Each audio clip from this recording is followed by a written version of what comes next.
My very first contemplation of criminal behavior was trying to put together a plan of getting away with murder. And I was going to kill my brother. I knew that every Sunday I'd jump on his bike and he'd head down the road to join up with some other fellas. And he loved that bike. And he used to tell me, "You ever touch my bike, I'll kill you." So this Sunday morning, while he's working, I take his bike. I knew if I provoked it just a little bit more that he would chase me.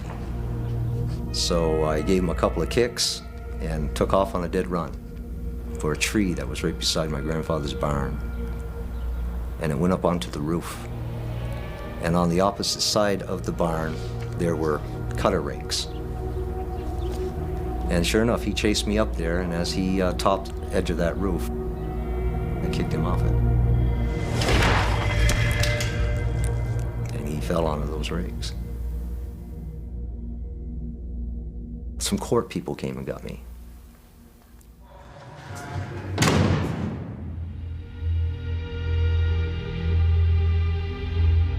There are few more emotive words in the English language than psychopath, a clinical term for a condition that only recently has begun to be properly defined. It describes a dangerous pattern of behavior which, although it's been recognized for the best part of a century, is little understood. Every decade has produced its own particular brand of psychopaths, whose horrific crimes have defied any kind of rational explanation.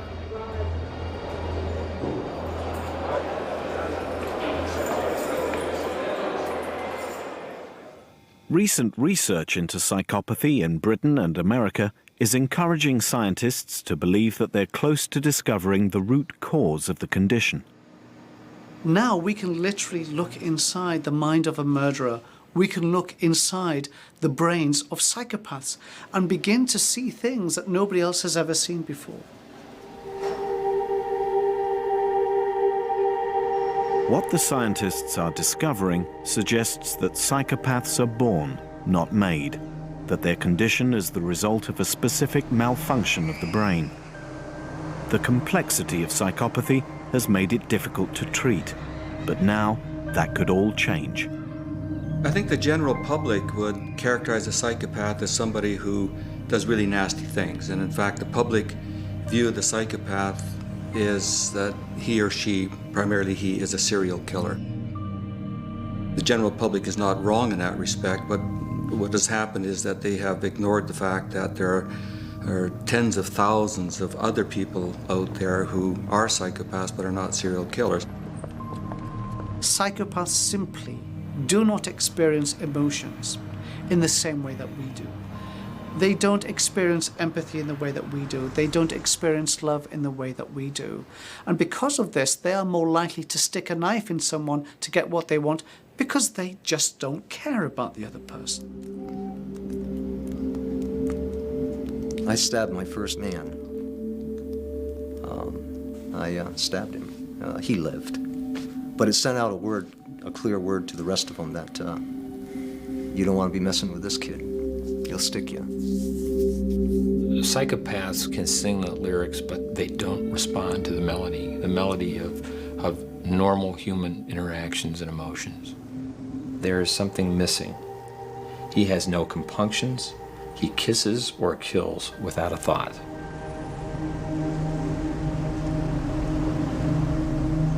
They are dangerous, without conscience, and all around us.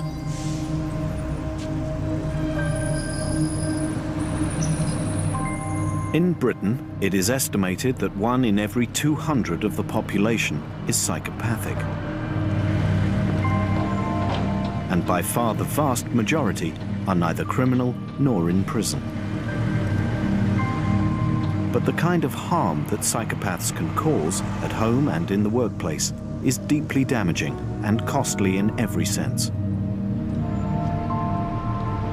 We must be concerned about their impact on families when they're out in the community. They move from relationship to relationship. They have multiple children who they abandon. They engage in spousal assault and a whole range of behaviours which are unacceptable. David Cook is a forensic psychologist at the Douglas Inch Centre in Glasgow. He's made a close study of psychopaths in prison. They tend to be very versatile in their criminality, so they don't tend to engage in one particular type of crime. They'll engage in a whole variety. So they may engage in violent crime, conning and manipulative crime. They may engage in sex crime, property crime, and so forth. So they cover the whole range of criminal behaviour. In the workplace, they often disrupt and destroy the good working of the business or an operation because they're interested in what's in it for themselves. I think it's a very important condition, and we do need resources put into treatment to see if we can find anything that works. The only psychopaths who are readily available for possible treatment and research purposes are those who are locked up in prison. They're a minority of the prison population, but they're special. There is a growing realization that the range of their crimes, coupled with the disproportionate amount of damage they cause, makes them public enemy number one. The population in which you'd find a bigger concentration of psychopaths than anywhere else is amongst convicted criminals. But a majority of the people in prison are not psychopaths. Psychopaths are a minority, but a minority who are particularly likely to reoffend. David Thornton is a senior scientist with Her Majesty's Prison Service. He develops treatment programs for serious offenders, and recidivist psychopaths are now a major concern of his. Further criminal behaviour harms the victims of that criminal behaviour. It also costs the country a lot of money in terms of police time, in terms of the time of the courts, and in terms of what society spends in relation to people who've been hurt by crime.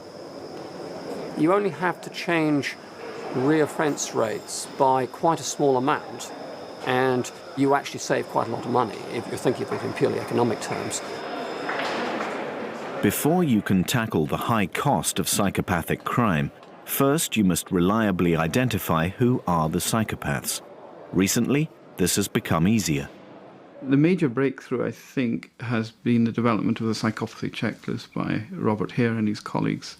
And that has allowed uniformity in the diagnostic process. So when a researcher in Canada talks about a psychopath defined by Hare and one in Scotland talks about psychopaths defined by Hare's criteria, we all know we're talking about the same sort of disorder. In Vancouver, the person who has contributed most to helping everyone get a better handle on psychopathy is Robert Hare. From the start, Hare recognized the central problem of defining a condition about which we know little, other than its symptoms. Okay, thanks a lot. Okay, we say bye. If you're going to deal with a particular condition, called psychopathy in this case, or schizophrenia or any other condition, you've got to make sure that you can record and measure these particular disorders reliably and validly. From the scientific perspective, psychopathy is a combination of characteristics, inferred personality traits and behaviors that hang together. And for this reason, we had to figure out a way to make this idea of psychopathy as scientifically valid as possible. And we spent the next 15 years trying to develop an instrument that would actually do this job, and in effect a measuring tool that was not made out of rubber. The measuring tool that Hare devised is called the Psychopathy Checklist. It's become the industry standard internationally for identifying psychopaths. In a carefully structured interview, an expert using the checklist, which defines character traits closely associated with psychopaths, can determine the extent to which someone is or is not psychopathic.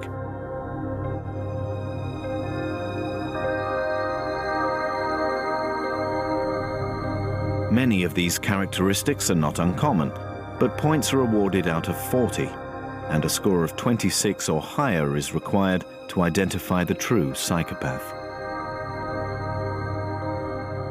Whenever I list the characteristics that define the psychopath, people will say, well, look, I know somebody who's got 2 or 3 of those characteristics. Are they psychopaths? And I'll say, of course not.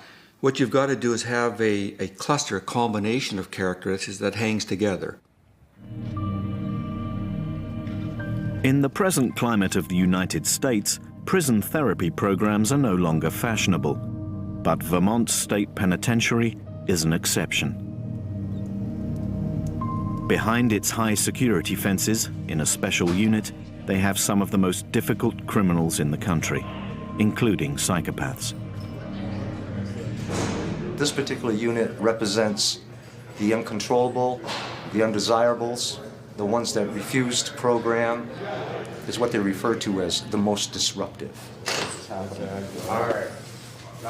I'm here serving a 5 to 20 year sentence for sexually molestation of 4 boys, the ages of 4 to 12. Wayne has been here for more than 10 years and perhaps has 10 more to do. He scored 40 on the psychopathy checklist. It's the maximum possible and extremely rare. The authorities here believe that time and money spent trying to reform psychopaths like Wayne is a worthwhile investment. I hope that the tools that I've learned in this program and other programs like it, I can... Head of the therapy program, Tom Powell, knows he's working in relatively uncharted territory, and Hare's checklist is invaluable. Dr. Hare has provided us with some significant advances in understanding in detail the syndrome that is now known as psychopathy. He's validated a scheme that's quite good in terms of looking at a set of antisocial behaviors as well as interpersonal traits which distinguish these folks. What can you tell us about your early years, where you grew up? Okay. Well, I just turned 45, the 23rd of January. Wayne's sessions with Tom Powell are little more than conversation therapy, for no one yet has any real idea what works in the treatment of psychopaths. But Powell is discovering the complexity of the personalities he's dealing with. I keep to myself. I do a great deal of studying. I do a great deal of reading. I do a great deal of writing. Psychopaths can be wondrous in many ways, and one of them is their ability to engage otherwise knowing and well-informed therapists about their sincerity and their desire to change. And I have found it very easy to be seduced by the tone and the affect and the engagement of a psychopath who, with great earnestness, tells me that he's finally found the light and has seen the error of his ways. The therapists are wonderful. I learn a great deal from them. Sometimes it can be hard. I suppose that's the way it's supposed to be when you're growing up. I'm ready to go now. I know that that decision will come from others who have already seen. They've seen my change.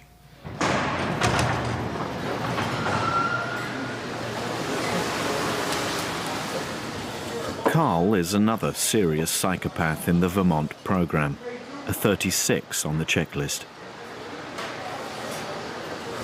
Had a statutory rape on a minor, 15.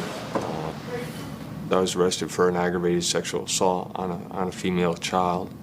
She was 4 years old. I think it's very important when therapists undertake to work with psychopaths that they know the entire record and that they not be deceived into believing that they have therapeutic magic that can work with these individuals. It's not good for me to be around any female child, whether it be a young child or a teenager. In this gentleman, we see a striking shallowness of affect. He speaks a language of treatment that is quite articulate in many ways. He's able to talk about his risk factors, his past, in what appears to be a deceptively open way. One of my main concerns is that when I someday return to society is that I'm going to have to be very careful where I'm at all times and who I'm around. If one looks beyond the words and gauges the affect, the emotion, the feeling that goes with them, at that point you start to see a disconnect with what he's saying and what he's experiencing. And I think that is characteristic of psychopaths.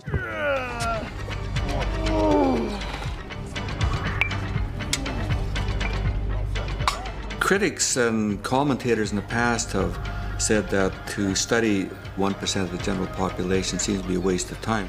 Why not spend our time studying criminals in general? There are far more criminals than there are psychopaths. And even when we get them into prison, say, well, we're only talking about 15 or 20% of the prison population, is it worth really paying attention to them? It sure is. And the reason is there may only be a small number of psychopaths in the population, but the damage they inflict on society is very widespread. And in fact, I would estimate that the 15 or 20% that I'm talking about are responsible for at least half of the violent crime in our society. So we've got to understand this particular disorder. And what about those who are not behind bars? The successful psychopaths who are still out there, wreaking havoc.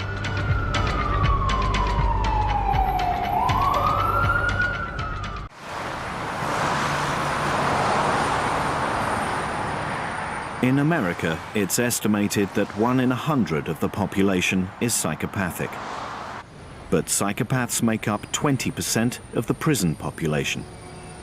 And this criminal 20% is responsible for half of all violent crimes. It's a fact that law enforcement agencies take very seriously.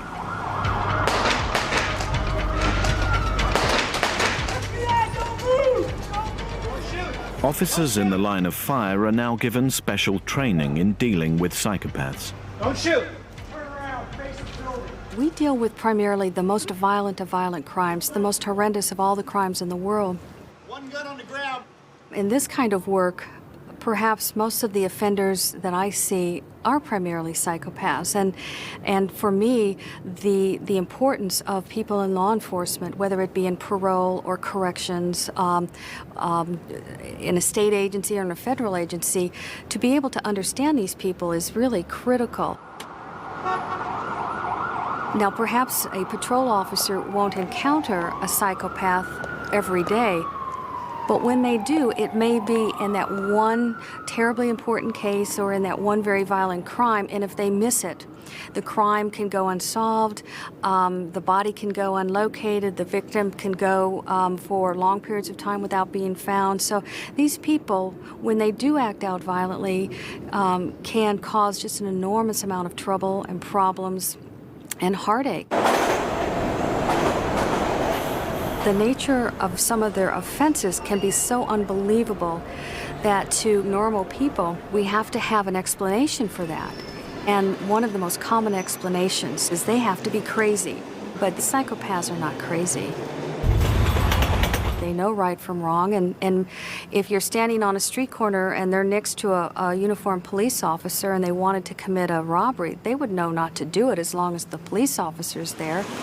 Psychopaths may not be insane, but they're certainly capable of irrational and unexpected behavior.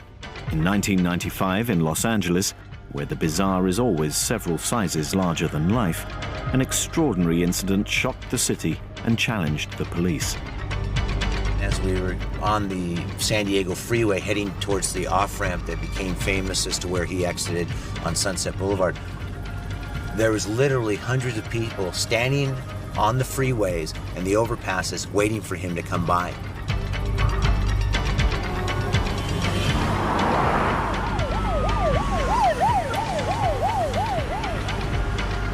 Millions watched, mesmerized, as the prime suspect in a murder case was pursued by police on primetime television. The fact that he was a national hero didn't exclude the possibility that he was also psychopathic. Back up, please. Get out of the way. Step back here. You got any step back. You don't know anything, say? Step back. Have you been told you're under arrest, O.J.?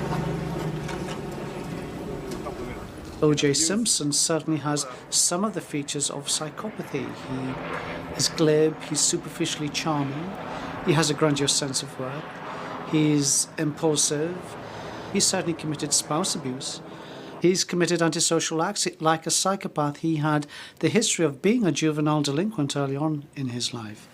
He certainly seems to show a lack of emotional depth, the type of features that go to make a cold-blooded killer.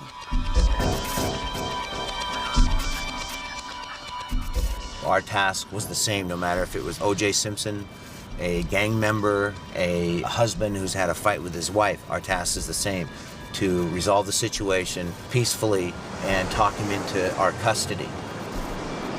Peter Weiriter was the police officer who had the delicate task of talking O.J. Simpson out of his car and into handcuffs. He had the support of most of the Los Angeles Police Department, but those who advised him how to deal with a suspected psychopath were vital. Dr. Mahandi and I have been on numerous incidents together. He's the one who gives me a profile of the person we're dealing with. It allows me to stay away from certain subjects that might trigger the rise when I'm really trying to get a calming effect and downward, and that's what he really lends so much support to. I see my role in these situations when I go out with Pete is in terms of helping the hostage negotiation team understand what motivates this person, and if it happens to be a psychopath, there are different things to do in that situation based upon that knowledge. Here you have an individual who we categorize as having some extreme need to have his ego stroked. There was a pretty big ego that we're dealing with, a person that's used to being put up on a pedestal by others, which some people might characterize as narcissistic. And towards that end, face saving is an extremely important issue. And anything that you can do to protect that person's ego from getting any more injured, that pride from being any more harmed, is what we would tend to support. And I think our task was to come up with a face-saving way for this individual with strong narcissistic and grandiose tendencies to give him an out that's going to save face. And in fact, that is what we did.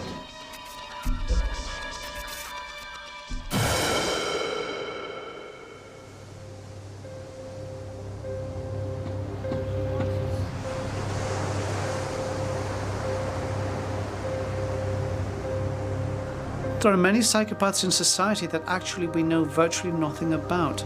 These are the psychopaths who don't necessarily commit homicide, commit serious violence, or even come to the attention of the police. They may be successful businessmen. They may be successful politicians. They may be successful academics. They may be successful priests. They exist in all areas of society.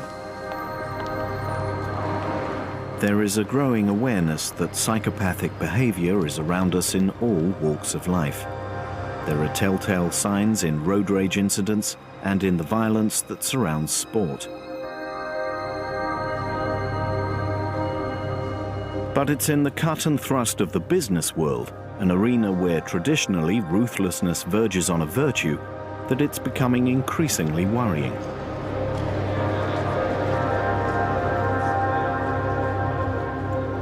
Paul Barbiak, a personnel consultant, has had his own daunting experiences with psychopaths in suits. I was brought into an organization to work on a team-building project. There had been some conflict amongst people in this particular team.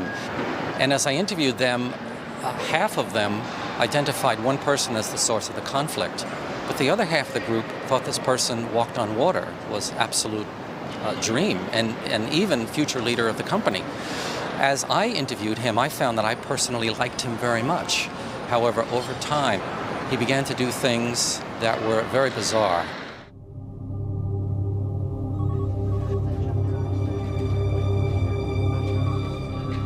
He would accidentally bump into a vice president, and then once he realized who it was, of course he really knew who it was, he would start praising this individual and fawning after him and ingratiating himself with the vice president.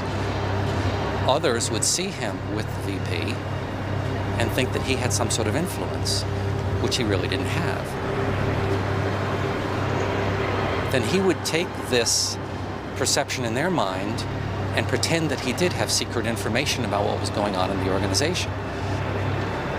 As he did this with different people, they were more willing to share information with him that they had because they thought that he was in the know. He discovered that one of the vice presidents was having an affair with one of the individuals in the office. He became very good friends with this individual, the young lady, and began to give her not only positive information about himself, because he was very gracious and charming, but he also spread negative rumors about his boss, the person who he really wanted to replace.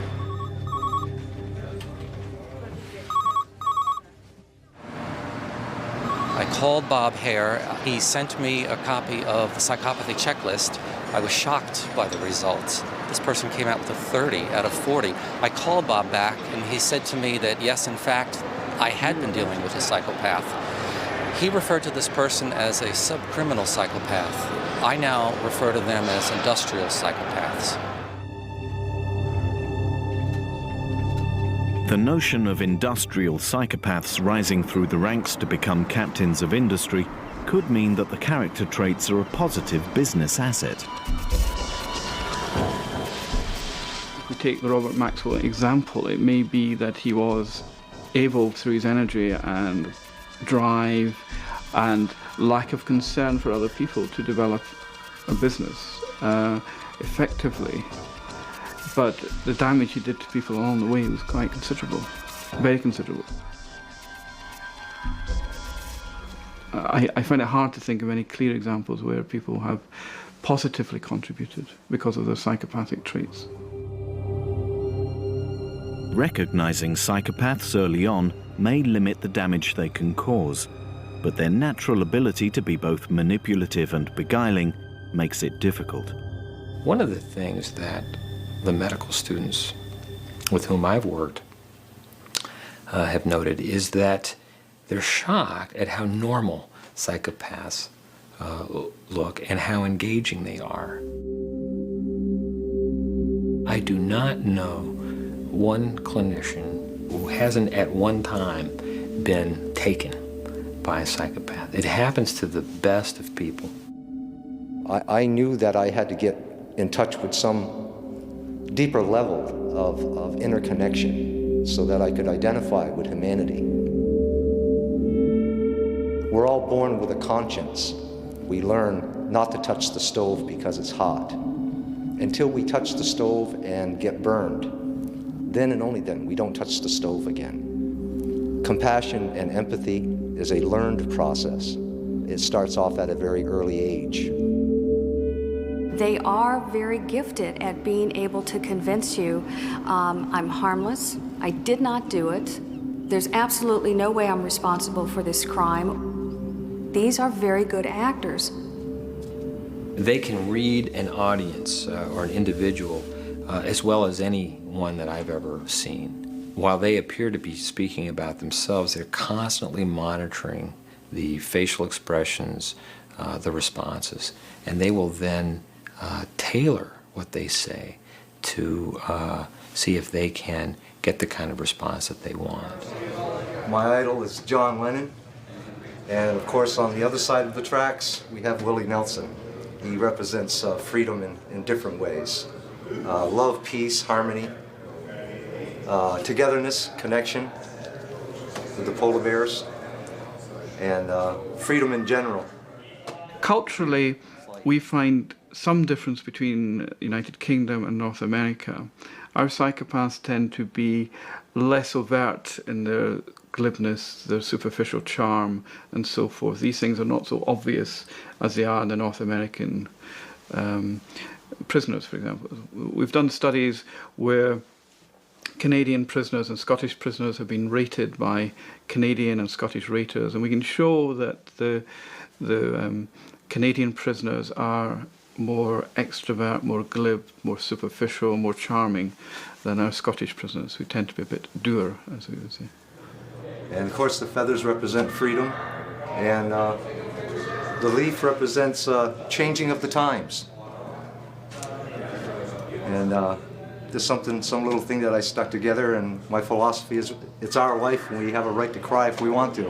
A lot of people, particularly those who tend to believe in the goodness of humanity, say, well, the problem with the psychopath is that he or she was not properly treated as a child and actually never learned to be empathetic towards other people, and really never learned to become attached or bonded with somebody else, a caregiver. And that's the problem, and we can resolve it in adulthood simply by giving them a hug, maybe a musical instrument and a puppy dog, and they're all going to be okay. Give them lots of love and understanding.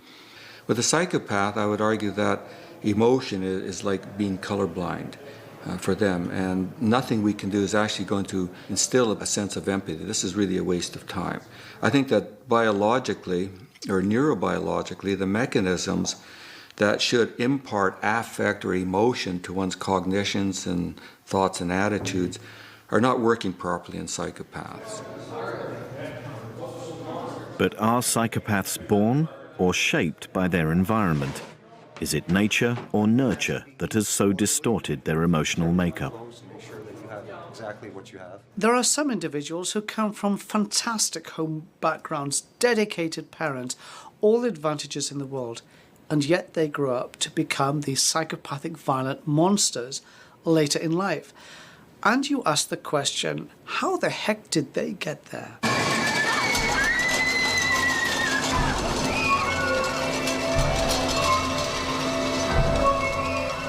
If you were a scientist, as an experiment, you decided to try to create a psychopath by actually having all the right circumstances that you thought would create one, I suspect you'd fail at that. It's not something that one can actually cause environmentally. But there are those who argue that deeply traumatic influences in early childhood will surely have a damaging effect on an otherwise normal child, possibly causing psychopathy.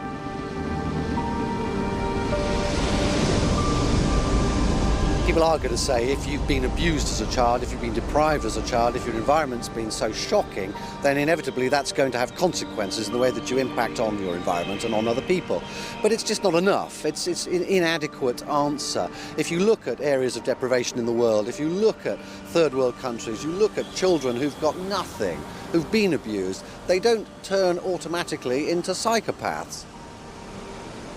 This is something which is innate to the child, which the child is born with. Not, I would stress, directly inherited. It's not that your dad's a psychopath and you're a psychopath, but much more to do with a combination of genes working together or not working properly together that create a predisposition for this. Martin Smedley works with seriously disturbed children at a leading London hospital. He's certain there are signs of psychopathy in some of them who are very young. But current medical practice forbids him to diagnose it. You can't call a child a psychopath. You can't call a child somebody with a personality disorder. One is still of the view that children can change, that actually change can take place over time, and that a personality disorder is something which you have as an adult and not as a child.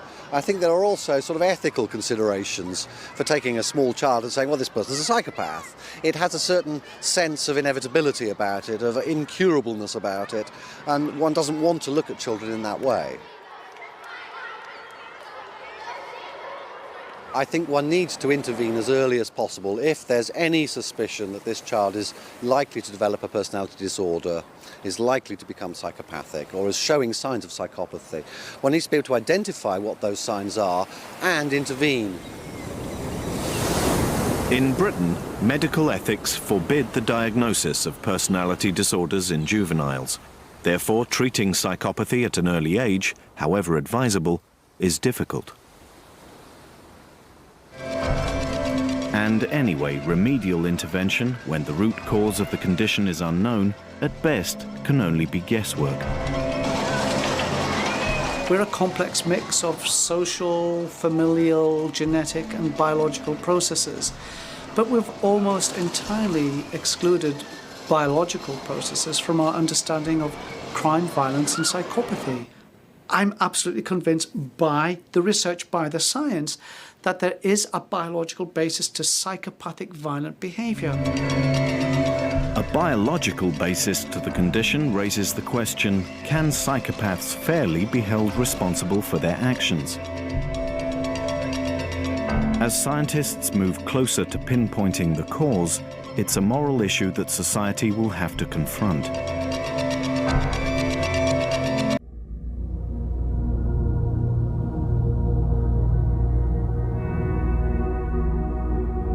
There is a growing consensus among the experts that psychopathy is a specific biological condition. the result of a malfunction in the brain. Bob Hare's psychopathy checklist is the accepted benchmark for identifying psychopaths. It could also be the key that unlocks the cause of the condition. A lot of people say that this construct of psychopathy is nothing more than a myth, and people have said that it's a moral judgment masquerading as science. Well, if we define people according to this cluster of characteristics, do they have brain images for a particular task that are different from those of other individuals? And the answer is definitely yes. Hare has been using brain scanning techniques to determine whether the mental processes of the psychopath are different from those of the non-psychopath. If they are, it could be revealed in brain images. Some of the brain imaging research that my group and other groups in several parts of the world are now conducting indicates that it appears that the psychopath has difficulty in actually processing, understanding, and using emotional material. Now, is this because they are biologically put together differently, or they are wired differently right from birth? Or are the brain differences that we observe the result of using different strategies to perform the tasks that we use? We just don't know that yet. In one experiment, a psychopath's response to emotive words is tested, and the brain activity it produces is compared to that of a non-psychopath. The difference is significant. The white areas denote parts of the brain that are actively processing an emotional response to the words. In the brain of the non-psychopath, there is considerable activity. In the psychopath's brain, there is far less. It seems that there is less emotional involvement. Hare's research into the workings of psychopaths' brains is encouraging. It's clear that there are striking differences in areas that are associated with processing emotions.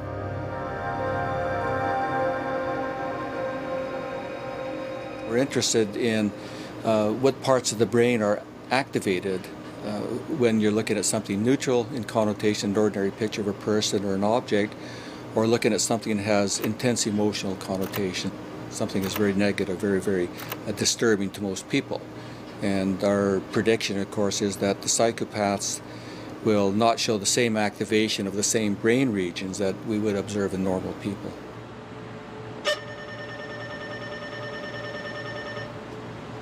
There's a lot of current interest in limbic system. The limbic system is extremely important in processing and producing emotional material.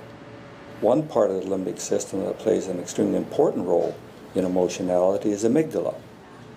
And one could argue that the amygdala is the problem. There's something wrong with the way the amygdala functions. James Blair lectures on developmental psychology at University College London. His research into psychopathy has focused on the part of the brain called the amygdala. The amygdala is a small structure that is housed underneath temporal cortex, almost in the middle of your brain, that's crucial for emotion and particularly emotional learning. It's most important for the generation of fear, and also seems to be very crucial in processing sad faces. From some of the imaging work we've done, we've shown that if you show a sad face to another human being, you see activation of the amygdala. I'm going to be showing you some pictures on this screen over here, and whilst I'm showing you these, I'm going to be measuring your emotional reactions with these electrodes. Basically what they do is they pick up the degree to which you're sweating when you're looking at the pictures. Blair is convinced his research shows that the cause of psychopathy is in the amygdala, that it functions differently in the psychopath from the non-psychopath. When you're looking at the pictures, you have to give a score between 1 and 10. 1 being you hate the picture, never want to see it again. 10 being it's an excellent picture, you wouldn't mind having that picture on your wall. And that's it. 1,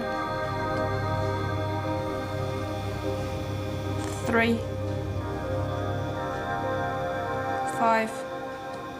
There is various strands of evidence, though, all pointing towards the fact that there may be some problems in amygdala functioning in psychopathic offenders.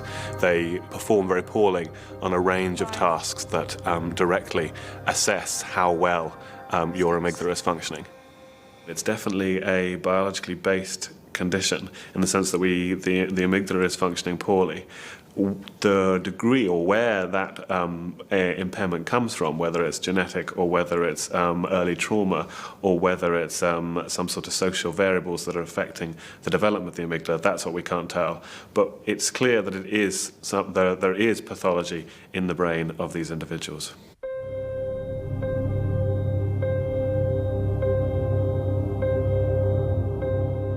Bob Hare is not convinced that it's that simple. Our own research indicates that it's more complex than that. The amygdala certainly is important, as it would have to be if you're dealing with emotionality. We're now beginning to find that there are anomalies in frontal cortex, temporal cortex. Maybe the connections within and between different parts of the brain are extremely important.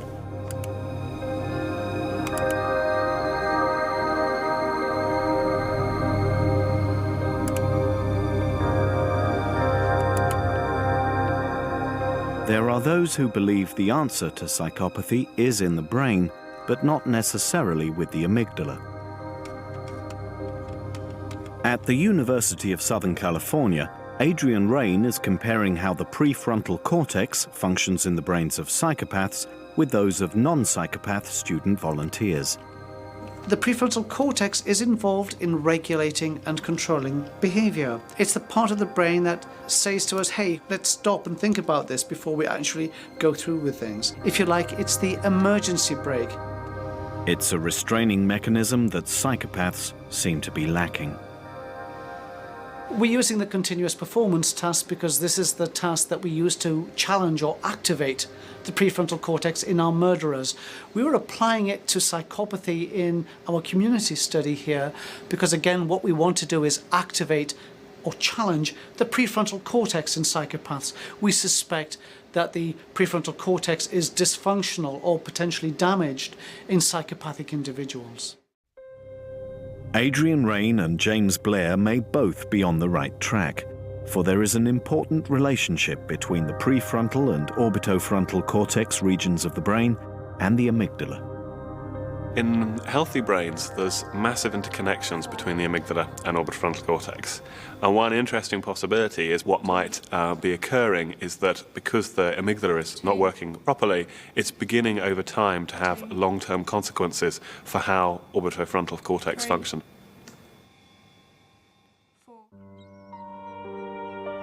Research today into psychopathy is contributing greatly to a new understanding of a very old condition, and it brings with it the possibility of an effective treatment for this dangerous minority who cause so much harm. I believe in science. I believe in the study of the mind, but it's very complex. I'm not sure if there will be, in my lifetime, any ground made on that. And so for the time being, we have to look at what we have in regards to forms of prevention. We have to protect people. We have to protect society. And I understand that today. The program's a sham. We lied to these people. I don't want that life anymore. Current therapy programs for psychopaths in prison are not proving very successful. Indeed, the extraordinary fact is that there is a higher incidence of reoffending among those who've received treatment than those who've not. Not only does the treatment not work, it seems to exacerbate the condition. By the time you get to adulthood, I think the cause is pretty lost, actually. If you think about trying to shape or reshape your own behaviours perhaps that you might find to be, or other people might find to be irritating or unacceptable, and you make a conscious effort to. You even get therapy for these behaviours, actually trying to change even the most trivial behaviour that you're well used to, where the pattern's very well established, is extremely difficult. If you're talking about a preset mental condition that's been operating since birth or before birth, how on earth are you going to be able to attempt to change that?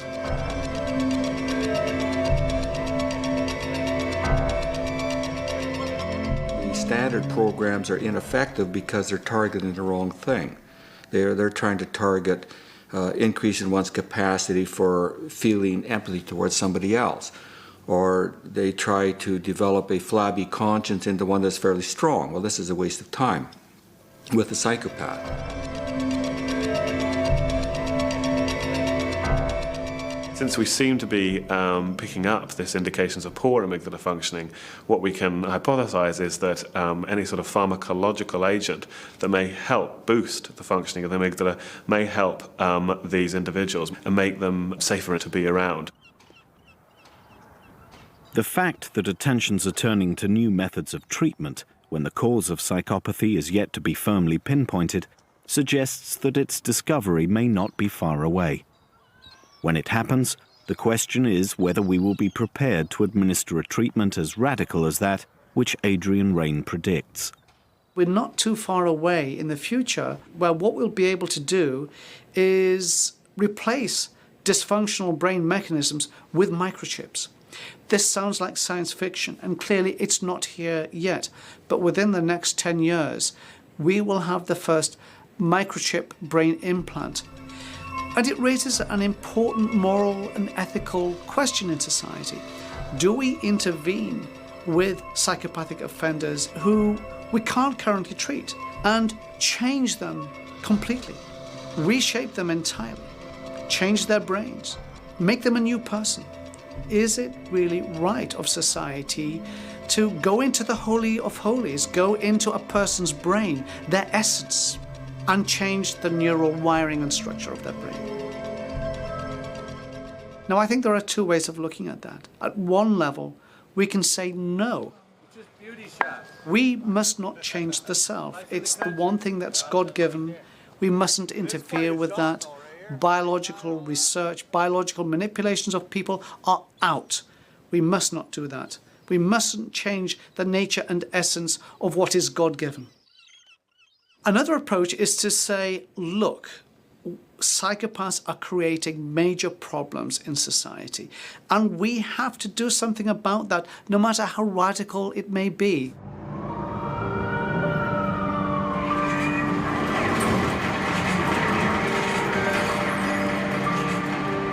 We have to do something about reducing the rate of crime, violence, and murder in society. Psychopaths exponentially are responsible for the horrific things that happen to people, innocent people, in society.